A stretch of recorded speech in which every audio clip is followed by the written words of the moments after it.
This movie is a romantic comedy horror film about falling in love with your inner rage. It tells a story of a promising young actor named Laura Franco, who has her Broadway dreams derailed by a cancer diagnosis, only to discover a ferocious inner strength, courtesy of the beastly creature she finds hanging around her childhood home. This movie doesn't know what it wants to be, as it tries to mix comedy, romance, personal drama, and horror, with unsatisfying result.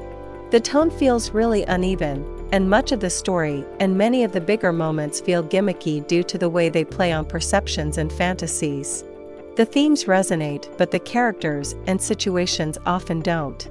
Melissa Barrera is likable as Laura, and the movie lets her showcase her range and singing chops. Her barbed chemistry with Dewey's monster is quite fun. However, the movie can't quite decide on a cohesive approach to its monstrous metaphor. While the monster is a manifestation of Laura's rage, and an intriguing element to include in a rom-com, the movie often carries the monster symbolism too far. The narrative pressure is more than a character can shoulder. Even the enjoyable scenes of merriment between Laura and her monster wear thin, when it becomes clear that the character is deriving a great deal of her agency, her freedom, and personhood from this male companion.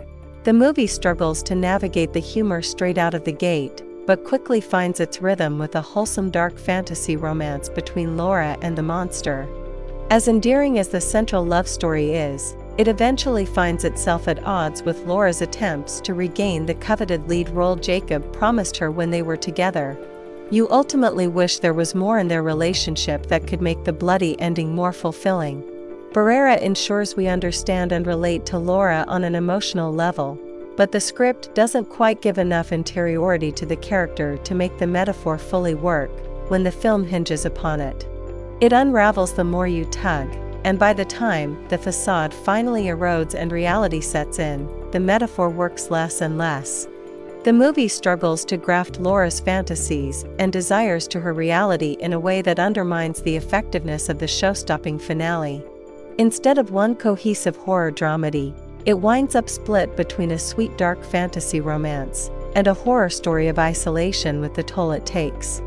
The movie opens up a wealth of questions about the story, specifically about Laura, that the rest of the film doesn't touch. It feels undercooked. It makes us wonder what this movie is really saying, and what sort of fairy tale we've really been fed.